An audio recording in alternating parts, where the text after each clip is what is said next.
tierra dividida por proyectos enfrentados. Hubo hombres dispuestos a dejarlo todo por una historia que aún estaba por construirse, con decisiones, con sueños y en algunos casos, con sangre.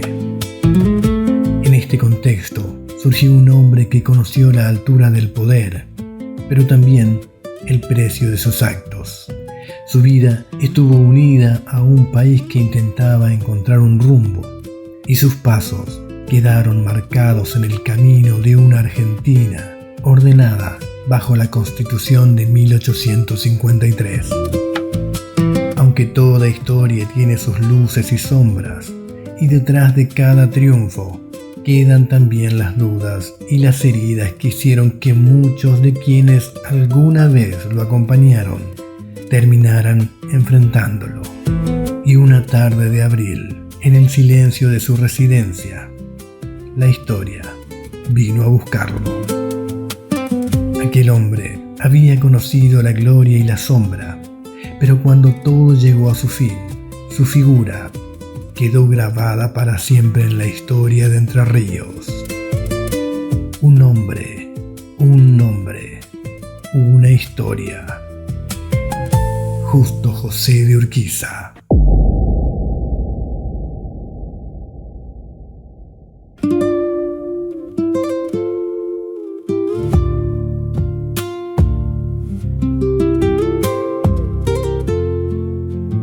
Las fuentes son fundamentales, son la herramienta primordial de aquel o aquella que quiere estudiar la historia.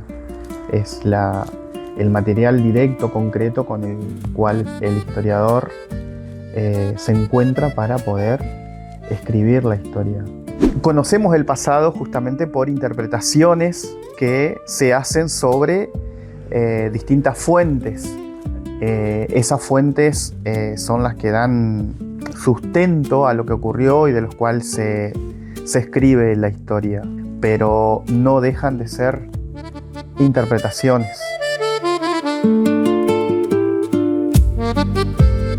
Justo José de Urquiza nació en un establecimiento rural ubicado sobre el Arroyo Largo, hoy Arroyo Urquiza, al norte de Concepción de Uruguay en 1801. Su padre, José de Urquiza, oriundo de España, era comandante de armas de Entre Ríos. Su madre, Cándida García, había nacido en Buenos Aires.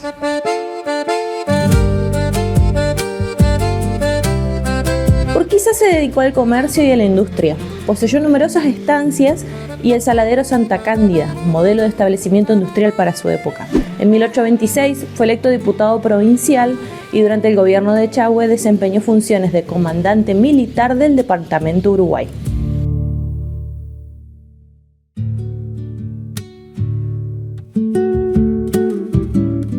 Esta idea de barbarie que viene de la historia mitrista oficial y que Sarmiento se encargó justamente de generar estos antagonismos, esto de pensar como el interior como salvaje, a los caudillos por quien los seguían como falto de orden y como que el verdadero ruptura de ese caos estaba en Buenos Aires. ¿Por qué? Porque Buenos Aires es el centralismo, el orden, la civilización, mientras que el interior denotaba todo este caos que el porteño consideraba no apto para gobernar o para llevar los destinos de este país, ¿no? Pero pensar también en esto del mito como una historia revisionista, que después pone una nueva contracara y trata de enaltecer esa figura del caudillo y lo pone en otro lugar, en un lugar reivindicatorio.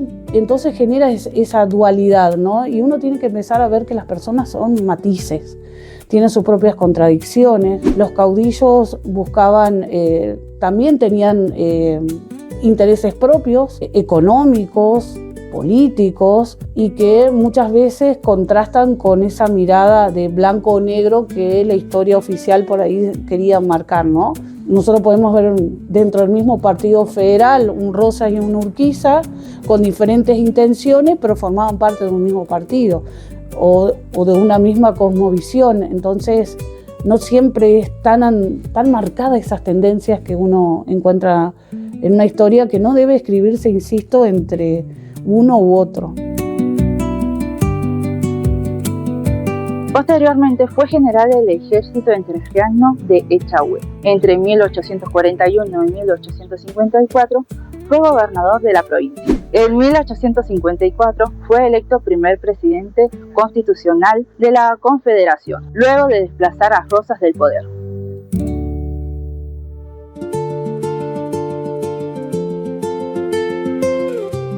Tras el triunfo de Caseros, la necesidad de establecer el orden y dar una organización política con bases constitucionales definitivas llevó a Urquiza a convocar a una reunión en San Nicolás para establecer un acuerdo con los gobernadores de todas las provincias.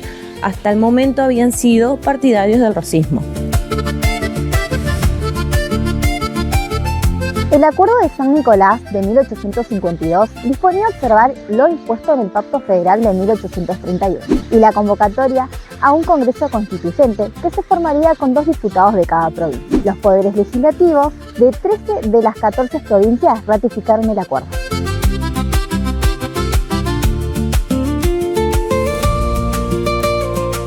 La excepción fue Buenos Aires, que se negaba a perder su papel preponderante y que veía en el líder entrerriano a un nuevo Rosas. En este contexto, la provincia se separó del resto del país, reunido en torno a la Confederación.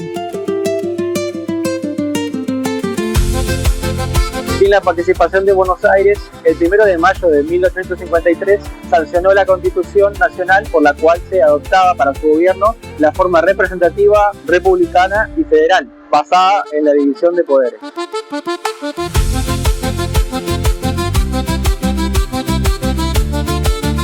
Para 1854 coexistían 2 estados, la Confederación con capital en Paraná y el de Buenos Aires. Pronto los problemas políticos afectaron a la Confederación, aunque los más importantes fueron de orden económico. Privada de las rentas de la aduana de Buenos Aires, la Confederación no disponía de otros recursos para sostenerse.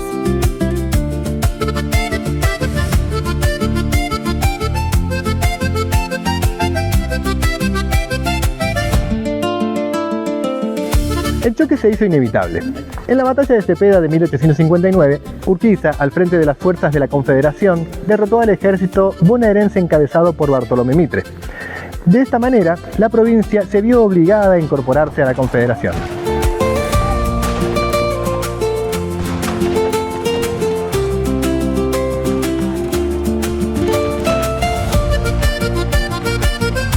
Reunificado el país se celebraron elecciones de 1860, siendo electo como presidente Santiago Derqui, en tanto que Mitre fue electo gobernador de Buenos Aires y Urquiza de Entre Ríos. Aún así, los conflictos continuaron hasta 1861. Se produjo entonces la Batalla de Pavón, que dio triunfo definitivo a Buenos Aires.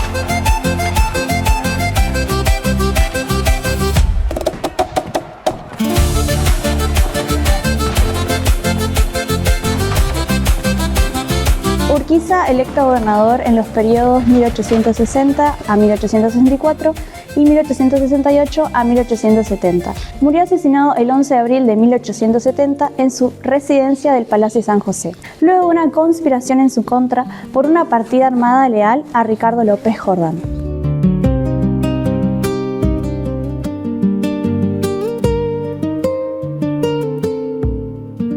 La historiografía señala que el magnicidio fue la culminación del profundo descontento de los sectores federales con el caudillo entrerriano.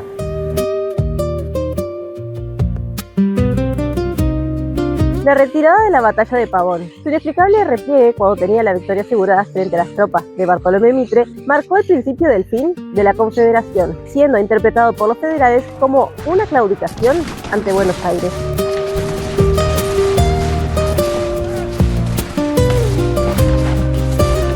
Su apoyo logístico a las fuerzas de Mitre en la impopular guerra contra el Paraguay y su pasividad ante el bombardeo brasileño a la ciudad de Paysandú indignaron al federalismo.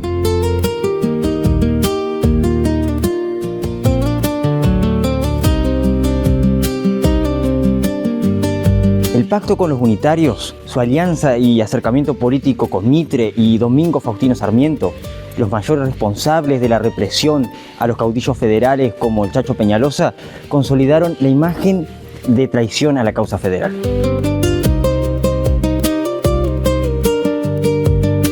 Muchos historiadores sostienen que la gota que derramó el vaso y desató la rebelión jordanista fue el abrazo y la reunión pública que tuvo Sarmiento con Urquiza en el Palacio San José.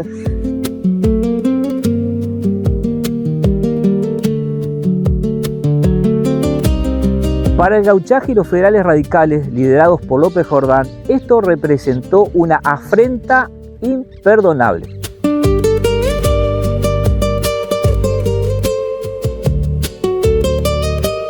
Aquel atardecer, el general, que estaba tomando mate debajo del corredor, se incorpora. Sorprendido por el bullicio y comprendiendo que se trataba de un asalto, grita: «¡Son asesinos!» y corre a proveerse de un arma.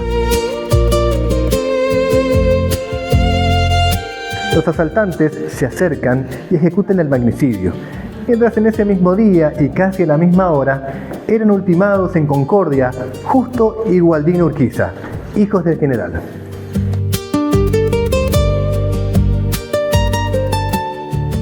A pesar del horror del crimen, los revolucionarios jordanistas logran tomar el poder con éxito. Los gobiernos de los diferentes departamentos entrerrianos, junto con los jefes de policía, los funcionarios locales, decidieron no oponerse al nuevo poder.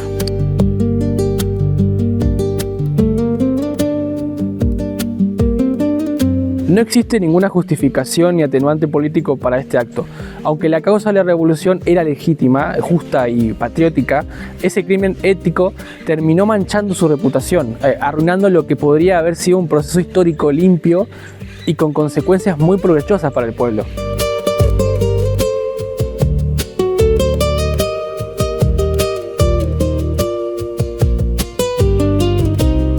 Hay vidas que no terminan cuando llega el silencio. Quedan en los lugares que habitaron, en las voces que las recuerdan y en las marcas que dejaron sobre la tierra. La de Urquiza fue una de esas vidas y Entre Ríos fue escenario de sus triunfos, de sus luchas, de sus días más intensos y de su paso a la inmortalidad. Y aunque los años pasan, su figura permanece entre la admiración y la controversia, entre la memoria y el misterio, porque algunas vidas no pueden explicarse en una sola mirada. Sencillamente deben descubrirse poco a poco. Bajo el nogal de mi pago quedó su paso en la arena. Urquiza vuelve en la boca del arriero y la vereda. La hierba guarda su nombre en un mate de mañana, y en los ranchos de Entre Ríos se acomoda la guitarra. Si el río empuja, yo vuelvo a escuchar ese apellido largo cortando el humedal. Urquiza, Urquiza, ay Urquiza, tu nombre pega en el cuero. Urquiza, Urquiza, en mi tierra te canta el bajo estero.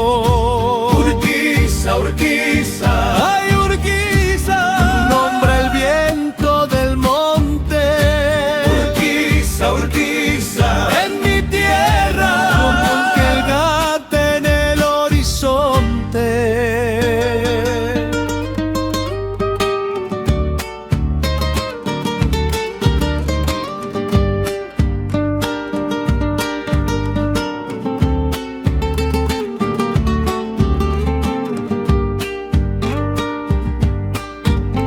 Dicen que el sol de sus años le doraba la casaca, pero a mí me queda el hombre que volvió con la esperanza. En la plaza queda un eco cuando aprieta el zapateo.